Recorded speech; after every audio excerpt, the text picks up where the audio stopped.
wondered how to actually deliver medical services for legal purpose? And why is medical services so important for legal purposes? Well, here we are from B7 Small Group Discussion will serve you some answers.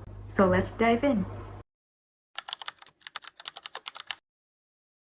Jadi, dalam pelayanan medis untuk kepentingan hukum dapat kita lakukan dengan cara menentukan dugaan cara kematian korban, apakah cara kematian wajar atau cara kematian tidak wajar.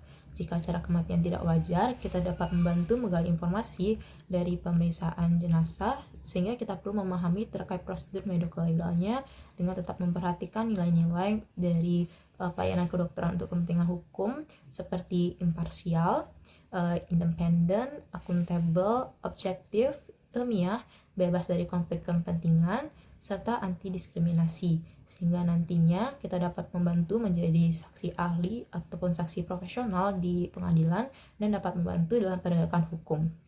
Pelayanan medis untuk kepentingan hukum selanjutnya adalah identifikasi jenazah, sebagaimana yang telah dilakukan oleh Dr. Y dalam memperoleh temuan trombemboli paru kanan sebagai penyebab kematian. Pengamatan jenazah juga dapat mengevaluasi perubahan setelah kematian untuk memperjelas detail kematian. Analisis dalam dialog yang kami lakukan terlihat dari detail pemeriksaan kondisi pasien yang meninggal dalam posisi duduk. Hal ini secara implisit mengindikasikan temuan inform mortis di area panggul sebagai perubahan setelah pasien meninggal. NASA juga dapat periksa tentang penyakit, kekerasan, dan keracunan. Berdasarkan skenario yang telah kami susun, tanda-tanda tersebut berupa emboli paru didukung dengan perlemakan nanti sebagai gejala penggunaan alkohol atau penyakit metabolisme. Dalam konteks kasus misterius kematian pria berusia 35 tahun dari video tersebut, pengiriman layanan medis untuk tujuan hukum merupakan pendekatan yang sistematis dan rinci. Pertama, mendokumentasikan pemeriksaan dua jenazah baik secara tertulis maupun melalui fotografi menjadi kunci untuk merekam bukti fisik dan kondisi jenazah yang dapat membantu dalam menyediakan gambaran awal yang objektif tentang penyebab kematian. Kedua, analisis hasil pemeriksaan seperti yang dilakukan oleh Dr. Y dapat mengidentifikasi emboli paru dan kondisi jantung, dapat memberikan wawasan mendalam tentang penyebab kematian yang mungkin. Dan ketiga, mengajukan usulan pemeriksaan penunjang seperti tes genetik atau toksikologi menjadi langkah penting dalam menggali lebih dalam untuk menemukan penyebab kematian. Jadi untuk cara selanjutnya dalam membuat laporan tertulis hasil pemeriksaan luar jenazah, mengambil sampel yang diperlukan untuk keperluan penyidikan, dan juga membuat surat keterangan kematian dan visum et repertum. Dalam memberikan pelayanan kesehatan untuk tujuan hukum, hal pertama yang harus dipastikan adalah adanya persetujuan terinformasi.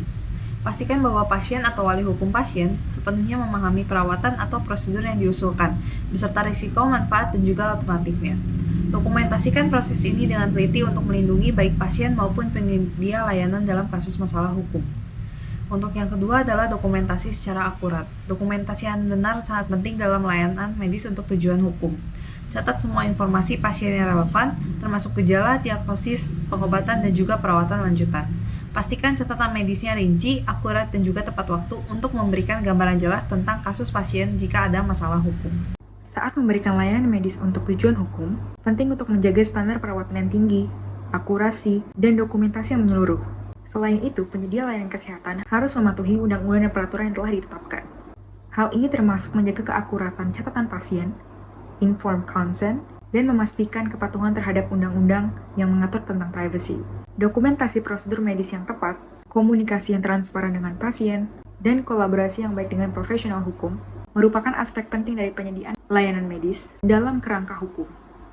Selain itu, hal penting yang harus diperhatikan adalah mematuhi semua standar regulasi terkait peraturan kesehatan yang relevan, yang melibatkan perlindungan privasi pasien dan menjaga kerahasiaan catatan medis.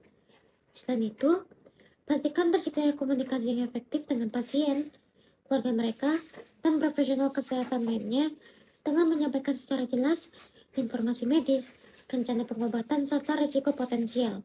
Namun, tetap pertahankan batasan profesional dengan pasien dan keluarganya untuk menghindari potensi masalah hukum dan etika. Pelayanan medis medis memegang peran penting dalam konteks hukum, salah satunya karena menyediakan bukti medis yang esensial untuk mendukung ataupun membantah klaim hukum. Layanan medis ini mencakup pembuatan catatan medis yang mendokumentasikan secara rinci diagnosis, perawatan, dan hasil pemeriksaan pasien. Informasi ini menjadi landasan bukti objektif yang dapat dipergunakan di pengadilan, membantu pemahaman para pihak terkait kondisi kesehatan seseorang dalam konteks hukum. Jadi, manfaat pelayanan medis untuk kepentingan hukum lainnya adalah untuk menemukan bukti-bukti secara ilmiah pada beberapa kasus seperti kematian yang tidak jelas penyebabnya atau yang belum diketahui penyebabnya, yang bisa saja mengarah ke arah tindak pidana, sehingga nanti harapannya ditemukan fakta yang sebenarnya tentang bagaimana korban atau jenazah itu meninggal. Layanan medis memiliki peran penting untuk kepentingan hukum karena adanya dokumentasi yang akurat mengenai kondisi kesehatan seseorang. Catatan medis mencakup informasi seperti diagnosis, perawatan yang diberikan, hasil uji laboratorium, dan informasi lainnya yang relevan terkait dengan kesehatan pasien. Dalam konteks klaim asuransi, catatan medis itu dapat digunakan untuk mendukung klaim pembayaran asuransi kesehatan atau klaim terkaitnya. Selain itu, catatan medis juga dapat menjadi landasan kuat bagi pendidikan kriminal, terutama jika kesehatan seseorang terkait dengan suatu kejadian atau tindakan kriminal. Dokumentasi medis yang cermat dapat membantu penyidik dan ahli forensik dalam mengumpulkan bukti yang mendukung proses hukum.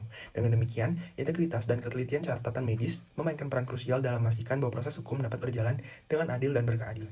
Selanjutnya, mari simak video berikut untuk memahami mengenai how to deliver medical services for legal purposes lebih lanjut.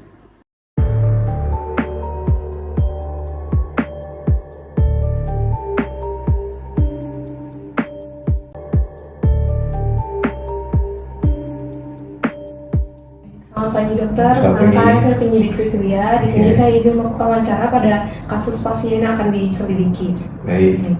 Baik dokter Abel, apa yang bisa Anda ceritakan tentang penyebab kematian korban?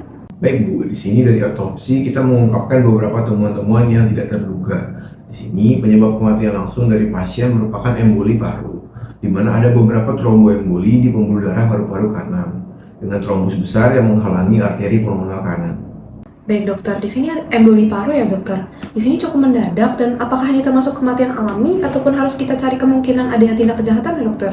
Baik Bu, jadi ini tidak sederhana. Di sini jantung korban terlihat sangat membesar. Jadi pembesarannya ini sekitar 400 gram dan tidak ada tanda-tanda dari serangan jantung. Selain itu, keadaan dari trombus lama dan baru di paru-paru menunjukkan kondisi ini berkembang seiring dengan waktu.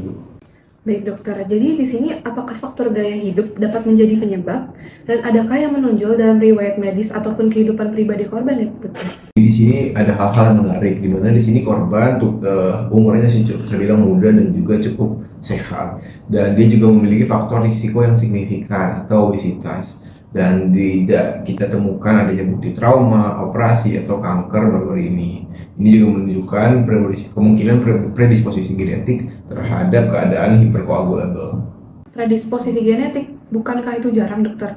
Memang Bu, tapi terutama pada seseorang dengan usia dan juga kesehatan seperti dia, kita juga mempertimbangkan untuk melakukan tes-tes genetik untuk mengidentifikasi gangguan pembekuan darah yang diwariskan.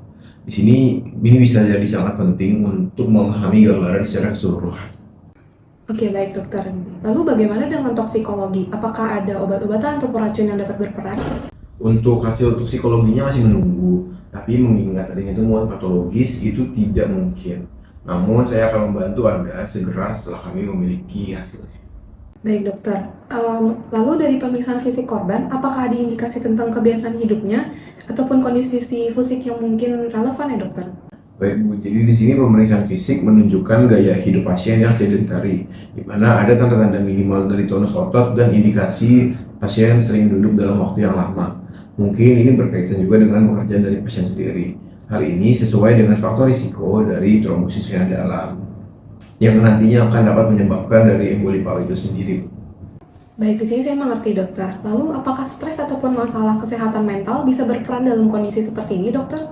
Baik, Ibu sudah benar Bu. Jadi untuk stres kronis dapat menyebabkan perubahan fisiologis yang mungkin meningkatkan dari risiko trombosis. Sayangnya, tanpa kita mengetahui lebih lanjut tentang riwayat kesehatan mental dari pasien, kita tidak bisa membuat kesimpulannya Bu. Baik dokter, lalu terkait dengan trombus, apakah mereka memberikan petunjuk kapan kondisinya mulai memburuk ya dokter? Di sini usia trombus menunjukkan bahwa kondisi ini memang berkembang selama beberapa minggu. Jika tidak, mungkin beberapa bulan. Trombus yang lebih baru tampaknya terbentuk cukup baru-baru ini, mungkin beberapa hari sebelum dari kematian pasien. Baik dokter, di sini sangat membantu. Lalu saya perlu menyelidiki kegiatan dan interaksinya dalam beberapa minggu sebelum kematiannya dokter. Mungkin seperti keluarga, teman, atau rekan kerjanya yang memperhatikan perubahannya dokter. Itu akan menjadi langkah yang bijaksana. Saya juga menyarankan untuk memeriksa apakah pasien memiliki konsultasi medis atau perawatan baru-baru ini. Terkadang petunjuk terletak pada kunjungan perawatan kesehatan yang tampaknya rutin. Baik, poin yang bagus dokter. Lalu di sini apakah Anda menemukan hal lain yang mungkin tidak biasa selama otopsi, seperti sesuatu yang menonjol seperti itu dokter? Oke, jadi ada satu hal lagi Bu. Di sini dari pemeriksaan hati pasien ada tanda-tanda perubahan lemak awal, di mana di sini menandakan bahwa pasien ada menggunakan alkohol atau memiliki masalah metabolisme. Ini tidak langsung berkaitan dengan kematian dari pasien, tapi juga merupakan teka-teki dari tentang kesehatan pasien secara keseluruhan. Baik dokter, di sini kasusnya cukup menarik. Saya akan memastikan saya akan menyelidiki lebih lanjut lagi. Dan terima kasih dokter untuk pemeriksaannya. Di sini sangat membantu penyelidikan saya. Baik, sama-sama Bu. Jadi di sini saya izin untuk menyarankan sedikit bahwa untuk mengetahui penyebab kematian dari pasien itu masih awal saja Bu. Biasanya memahami kehidupan dari pasien bisa lebih banyak membantu kita untuk mengungkapkan tentang bagaimana pasien hidup. Kita harus lebih mencari tahu tentang gaya hidup pasien dan bagaimana dia hidup.